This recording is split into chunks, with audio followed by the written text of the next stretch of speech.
Aujourd'hui, vous voulez investir dans l'immobilier locatif et avoir plus de 10% de rendement. Je vais vous expliquer concrètement comment on fait ça en 5 étapes. Bonjour à tous, moi c'est Lucas Hellman, CEO et fondateur de Capsule et investisseur. On accompagne les particuliers dans votre projet d'investissement locatif. Et en quelques chiffres, Capsule, c'est plus de 20 millions d'euros investis, 150 projets, cinquantaine, 15 employés.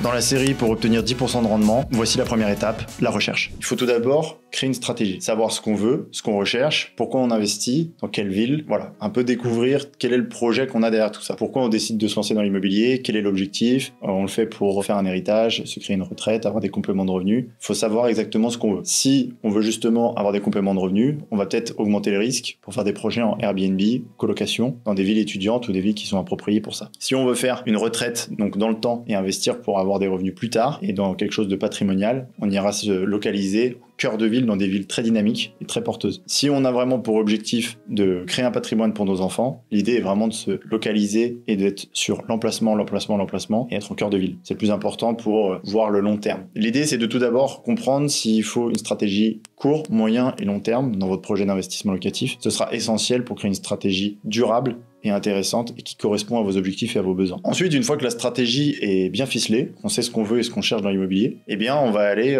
faire l'analyse des biens. On va aller chercher et faire une analyse poussée des biens qu'on va visiter. Donc, l'objectif derrière tout ça, c'est de comprendre le bien, de savoir s'il correspond à ce qu'on veut faire. Est-ce qu'il peut être fait en colocation, en Airbnb, en location classique, en fonction de nos objectifs. On va partir sur l'exemple du fait qu'on aimerait faire une colocation. Si on veut faire une colocation, mais que le bien est inapproprié parce que la ville ne permet pas de faire de colocation du fait qu'il n'y a pas d'étudiants ou pas beaucoup, et bien justement, partez sur notre stratégie. Si vous avez choisi une ville où il y a beaucoup d'étudiants et où la colocation fonctionne, eh bien c'est bon. Maintenant, il faut trouver le bien. Si votre stratégie part de là, on peut maintenant commencer à faire des visites. Après plusieurs visites et plusieurs biens visités, vous avez pu voir, échanger avec quelques agents, échanger avec quelques professionnels de l'immobilier.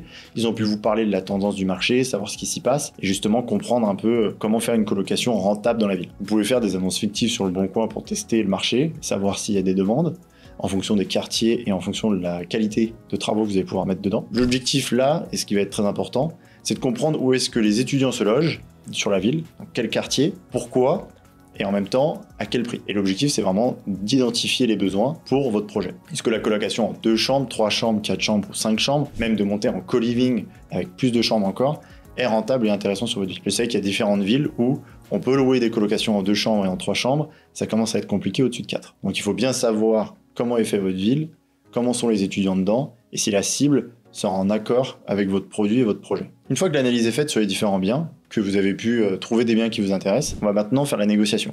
Donc l'idée maintenant ici, c'est de négocier, trouver justement les biens qui vous intéressent et de pouvoir avoir un prix cohérent avec les travaux que vous allez pouvoir faire. Donc du coup, on va commencer les négociations. Les agents immobiliers vont pouvoir vous dire à quel prix c'est possible d'y aller, la marge possible sur le projet et de rester cohérent avec le vendeur et vous, vos objectifs. Parfois, un bien n'est pas intéressant le premier jour, il reste sur le marché pendant 2 ou 3 mois. C'est intéressant du coup de revenir et de renégocier à ce moment-là. Donc vous pouvez toujours suivre et être actif sur le marché. L'objectif n'est pas de se dire que je veux investir tout de suite, il faut être actif pendant une période quand même assez longue. Donc être sur une période de 2, 3 ou 4 mois au minimum pour être familiarisé avec le marché, que les agents immobiliers vous voient souvent et qu'on ait une présence assez active sur le marché pour qu'on puisse penser à vous quand il y a des belles opportunités qui sont là. Une fois que vous avez réussi à négocier un bien et que vous êtes positionné sur un projet après une belle négociation, on va pouvoir du coup passer au chiffrage. Comment on chiffre? C'est là qu'est toute la question et de trouver le bon partenaire au niveau des travaux. Tout début, faites passer 2 ou 3 sociétés de bâtiments pour vous faire un chiffrage. Partez toujours du principe de base qu'il faut 800 € du mètre carré pour une rénovation assez classique et monter entre 1000 et 1002 si on veut faire plus. Isolation des murs périphériques, changer des fenêtres, refaire l'électricité, ça peut même monter jusqu'à 1500 € du mètre carré. Donc vous pouvez déjà partir sur ces bases-là avant de faire des devis. Et pour vos estimations, quand vous aurez trouvé un bien qui vous intéresse, et pour formuler des offres assez rapidement, parce que parfois il faut savoir être rapide. Une fois que vous avez pu faire tout ça, faites venir des artisans, 2 à 3 sociétés de bâtiments, pour vous faire des estimations et pour vous faire en même temps des devis. Si les devis collent à vos estimations et que le projet est toujours intéressant, et ben vous pouvez vous lancer et avancer sur le compromis. Vous n'avez plus qu'à demander une attestation locative à une agence pour justement confirmer le loyer et les estimations que vous êtes faites. Comme ça ira compléter votre dossier bancaire et vous serez solide sur votre projet. Justement, ma première anecdote, ça va être pour un bien que j'ai trouvé, que j'ai acheté il y a maintenant 2 ans, où c'était un marchand de biens qui vendait un logement dans un immeuble. J'étais pas au courant que c'était un marchand. L'appartement était là depuis un moment, il était pas très intéressant à prix assez haut. J'ai quand même décidé d'aller le voir. Je pars en visite. Et il m'explique en fait il vend tout l'immeuble mais qu'il a pas forcément mis ça en vente parce qu'il y a des locataires en place. Je continue de discuter avec lui, je creuse pour avoir les prix sur les autres logements et je me rends compte qu'ils vendent très peu cher le rez-de-chaussée. Et qu'en fait, c'est un grand appartement de 100 mètres carrés où on pourrait facilement découper parce que c'est 3 lots. Et donc faire un studio et 2 T2. Au final, ce que j'ai fait, c'est que je me suis positionné sur le rez-de-chaussée.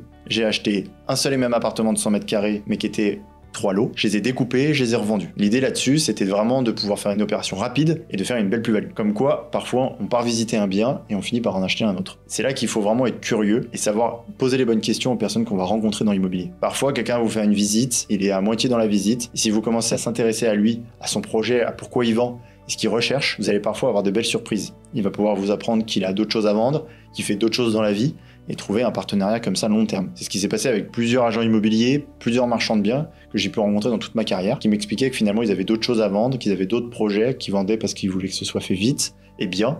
Et donc là justement, peut-être ne pas avoir d'option de financement via une banque pourrait être intéressant pour les négociations. Il y a plein de choses qui peuvent être dites et discutées lors d'un échange et d'une rencontre. Soyez curieux, intéressés et intéressants pour que la personne en face puisse avoir envie de discuter avec vous, vous dire les belles opportunités et ses projets pour justement vous partager les choses importante pour une belle négociation par la suite. Merci beaucoup de m'avoir écouté jusqu'au bout. C'était la première vidéo d'une longue série. L'objectif pour moi, ça va être de vous présenter plein de tips et de vous parler énormément de choses concrètes sur l'immobilier. Dans la bio, vous avez tous les contacts pour Capsule. Si vous décidez de vous lancer et que vous avez envie d'être accompagné là-dedans, on s'occupe de tout ça. Donc abonnez-vous et à bientôt.